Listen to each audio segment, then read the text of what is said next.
വെണ്ണിലാവാണോ ചന്ദനമാണോ എന്നറിയില്ല ശാന്തികൃഷ്ണയുടെ അഴകിൽ അലിഞ്ഞു ചേർന്നിരിക്കുന്നത്. കാരണം നിദ്രയിലൂടെ മലയാളികളുടെ മുന്നിലേക്കെത്തിയ ആ സൗന്ദര്യത്തിനും പ്രസരിപ്പിനും 40 വർഷങ്ങൾക്ക് ഒരു കോട്ടവും തട്ടിയിട്ടില്ല.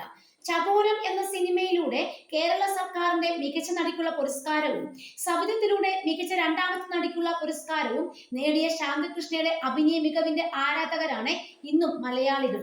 ശാലീനതയുടെയും അഭിനയ മികവിന്റെയും പര്യായമായ ശാന്തികൃഷ്ണ തന്റെ ആരോഗ്യ ജീവിതം പങ്കുവയ്ക്കുകയാണ്. പാലക്കാടാണ് സ്വദേശമെങ്കിലും ഞാൻ ജനിച്ചതും വളർന്നതും മുംബൈയിലാണ്.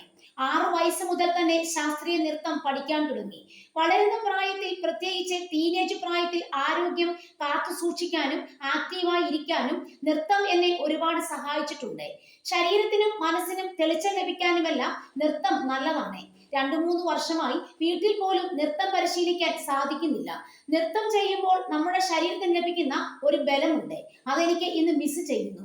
നൃത്തത്തിലെ ചെറിയ അടവുകൾ പരിശീലിക്കാറുണ്ട്, സ്ട്രെച്ചിങ് പോലെയുള്ളത്. പക്ഷെ അത് പോരാ എന്ന് എനിക്ക് തന്നെ അറിയാം. യോഗ, ധ്യാനം എന്നിവയൊന്നും പരിശീലിച്ചിട്ടില്ല. എന്നെ സംബന്ധിച്ചിടത്തോളം നൃത്തം തന്നെയാണ് എന്റെ ധ്യാനം.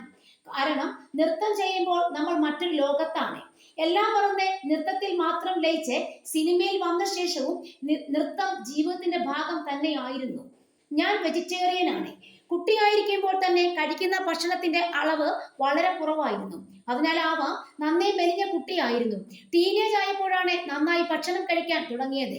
കാരണം നൃത്തം പരിപാടികളിൽ പങ്കെടുക്കുമ്പോൾ നമുക്ക് ആരോഗ്യവും ശരീരബലവും വേണമല്ലോ. എനിക്ക് കേരളത്തിലെ വെജിറ്റേറിയൻ രുചികളാണ് ഏറ്റവും ഇഷ്ടം. പ്രത്യേകിച്ച് ആവിയിൽ വേവിച്ചവ, പുട്ട്, ഇടിയപ്പം പോലെ. വെജിറ്റേറിയൻ ആയതുകൊണ്ട് പണ്ട് അമേരിക്കയിലൊക്കെ പോകുമ്പോൾ കുറച്ച് പ്രയാസമായിരുന്നു. അപ്പോൾ സുഹൃത്തുക്കളുടെ വീട്ടിൽ നിന്ന് ഭക്ഷണം കഴിക്കും. വല്ലപ്പോഴും മുട്ട കഴിക്കാറുണ്ട്. ഒരു ഗ്ലാസ് ഇളം ചൂടുവെള്ളത്തിൽ അര നാരങ്ങയുടെ നീരും 1 സ്പൂൺ തേനും ചേർത്തത് കുടിച്ചുകൊണ്ടാണ് എന്റെ ദിവസം ആരംഭിക്കുന്നത്.